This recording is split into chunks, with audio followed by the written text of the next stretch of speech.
Tenemos otra pregunta desde la ciudad de Barranquilla, Colombia.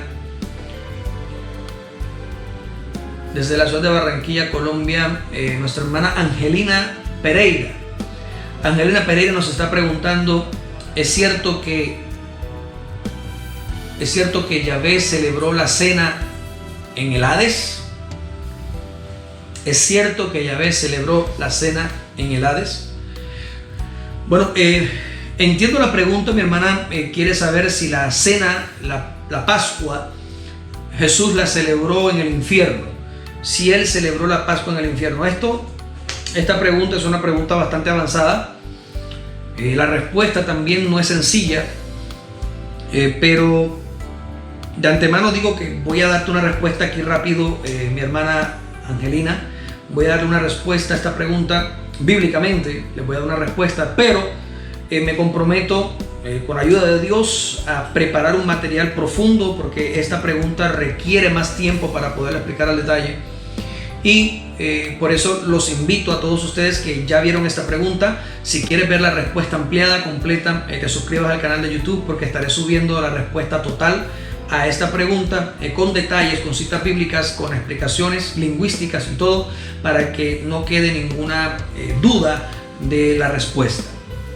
Esta pregunta surge por alguna palabra que aparece en el Evangelio de Mateo, si no estoy mal, en el capítulo 27, cuando Jesús le dice a sus discípulos que entren y que le digan al hombre que lleva un cántaro de agua: el maestro te dice que viene a preparar el lugar donde va a comer la cena con sus discípulos. Ese es el pasaje. Ese pasaje aparece en Mateo, aparece en Marcos y aparece en Lucas. En los tres evangelios sinópticos aparece esta cita con algunas adiciones entre una cita y la otra, entre un verso y otro, pero todos se complementan entre sí. Sin embargo, en el Evangelio de Mateo aparece una mención especial que no aparece ni en Marcos y tampoco aparece en Lucas.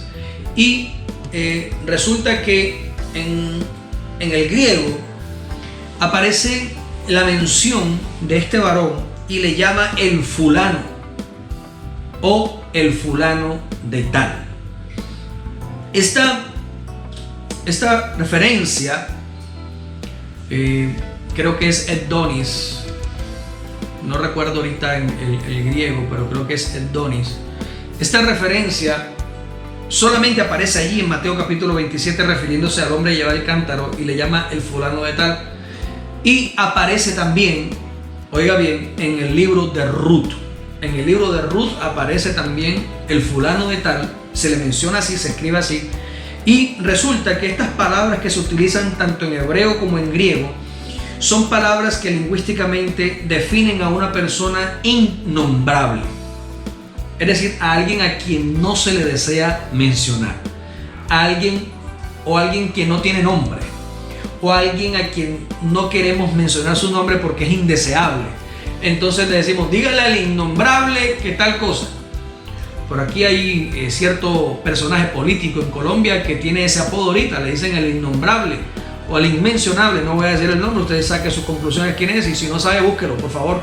Y a este personaje que ha causado tanta repulsión en la historia actual de Colombia, tiene muchos detractores, mucha gente lo odia, mucha gente le tiene rabia, mucha gente quisiera desaparecerlo. Le llaman el innombrable, el inmencionable, porque no quieren decir su nombre ni su apellido. Entonces esa manera de referirse a una persona con de una forma tan despectiva es la que Jesús utiliza aquí en Mateo 27 y la que se utiliza en Ruth cuando se le menciona o se le llama el fulano aquel o el fulano de tal. Pues resulta que en Ruth este fulano de tal es el pariente más cercano de Ruth que no quiso redimirla. Y cuando él no la quiso redimir, pues en Ruth no aparece mencionado su nombre, sino que en hebreo se le dice el tal fulano. Es decir, es alguien innombrable. Y luego aparece el tal fulano otra vez en Mateo capítulo 27. Y esta referencia no aparece en ningún otro evangelio sinóptico, sino solamente en Mateo, como si Dios quisiera decirnos algo especial. Y sí, realmente Dios quiere decirnos algo especial acá. Y entonces tenemos que retrotraernos, o tenemos que viajar en el tiempo hasta Ruth y entender cómo Dios utiliza los tipos o la tipología en este maravilloso libro poético de Ruth. Y podemos ver algunos tipos, como en el caso de Ruth, que representa realmente a la iglesia. A esta chica la representa Ruth, a la iglesia. Boz, que es el redentor, es tipo de Jesucristo. Noemí es tipo de Israel. Kelión y Malón, los hijos de Noemí, son tipo de la humanidad enferma y moribunda. Y pues obviamente el fulano de tal, el que no quiso redimir a Ruth para no perder su herencia, es tipo de Satanás. Él es el inmencionable, el que hablábamos ahorita, que espanto serás y para siempre dejarás de ser. El que perdió su identidad cuando se halló en él maldad y fue consumido por su ego, por su arrogancia, y Dios lo maldijo y para siempre dejó de ser. Él es el fulano de tal. Él es el que aparece tipificado como el pariente redentor cercano en Ruth, quien no quiso redimir, y entonces le entrega esa potestad a Boz, que sí es el redentor de Ruth finalmente, para que Ruth pueda recibir su herencia, su heredad, y ser parte del pueblo de Dios finalmente.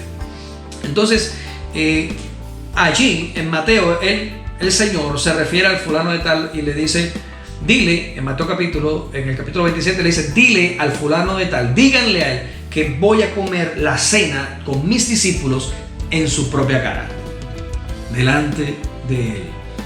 Y pues de manera obligada salta a mi mente, a mi memoria, el Salmo 23, cuando dice: aderezas la mesa delante de mí en presencia de mis angustiadores. Aderezar la mesa es: pones la mesa, sirves la mesa, me sirves a mi Dios de frente al que es el angustiador de mi alma. Pones la mesa y me sientas a comer contigo en la misma cara del fulano de tal.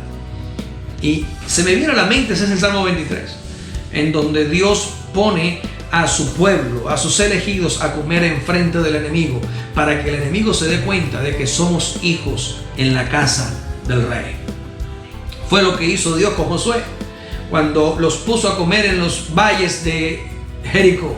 Todo Jericó, los angustiadores, los enemigos a los que iban a enfrentarse, vieron comer a Israel la Pascua. Desde adentro de la ciudad los vieron comer. Dios puso la mesa para que Israel comiera y luego los derrotó. Es exactamente lo que sucede en el aposento alto. Jesús sirvió la mesa y puso a sus discípulos a comer en la propia cara del fulano de tal, porque allí esa noche fue cuando comenzó la derrota eterna de Satanás.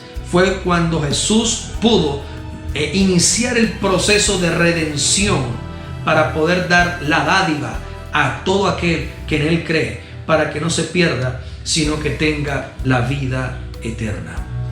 En este sentido, hermana Angelina, Jesús celebra la Pascua delante del enemigo, delante del fulano de tal, delante de Satanás. ¿Hay alguna otra explicación más profunda? No tengo tiempo ahora, por eso les digo, suscríbanse al canal de YouTube. Les voy a dejar el link aquí abajito en los comentarios. Usted ingresa allí, llega al canal, suscríbase, toque la campanita y quédese ahí atento para cuando suba la explicación detallada de esta pregunta, porque está bien interesante. Muchas gracias, hermana Angelina, por tu pregunta, por participar. Bueno, creo que no tenemos tiempo ya. No, ya se nos acabó el tiempo. Nos quedó pendiente una pregunta de nuestro hermano Nico.